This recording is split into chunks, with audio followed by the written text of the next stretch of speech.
I added the bucks to the bottom of the doors.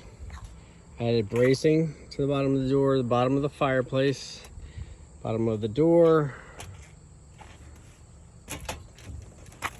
I added bracing to all the doors and the fireplace so that when I pour the concrete on the 29th, this Thursday, 11 a.m., this holds the concrete back. This fills in with concrete, so it makes it one solid thing. And then the bracing actually holds that so the concrete doesn't come out or push the buck out.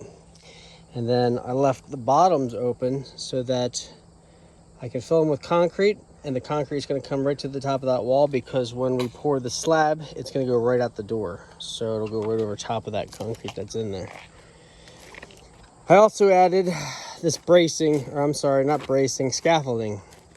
So I bought some 12 bys that we're going to sit on here, because at this end of the wall, I'm not going to be able to easily pour concrete into there without leaning over this giant gap. So I put scaffolding onto the 2x4s, and I'm just going to put the 12 bys on it. The bottom of that door is braced, this door is braced, that door is braced. So I got pretty much everything I wanted to get done today. I still need to add a 45 to that right there, so that it's braced right there at the seam a little bit better. Also at this seam, I need to put a 45 either there or here, because I don't like how much that wall moves. So by bracing this, especially down there, putting an anchor there and putting a 45 on is going to sturdy this wall up a little bit more than it is.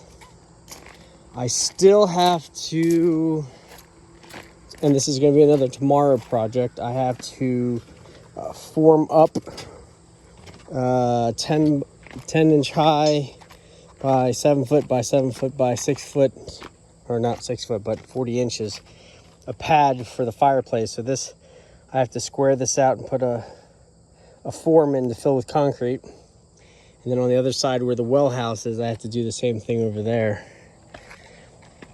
The other thing I have to do tomorrow is, since this ground wasn't level and the back isn't going to be just a straight walkout, it actually drops down over here.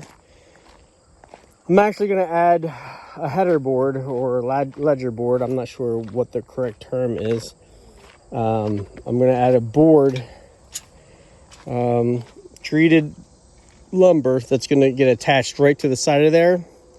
And I'm going to put anchor bolts through it, one on top, one on the bottom, 12 inches, 5 foot, and then 12 inches from that 12-foot line, and then 12 inches, 5 foot, and then 12 inches from that 24 inch.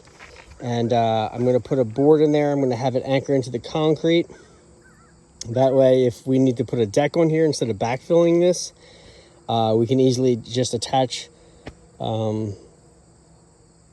wood to this to make a little deck off the back. This is going to be the well house, which is also going to get framed out tomorrow. I have to put some rebar through the Fox box itself so that it's going to anchor into the wall. So this part is actually anchored into the side of the building and doesn't move. But yeah, I still got a lot to do tomorrow. But I'm definitely getting there. Thursday morning around 11:30 a.m. the concrete truck is coming. So either way, I have to be ready by 11:30 Thursday morning when they pour, or I pour concrete.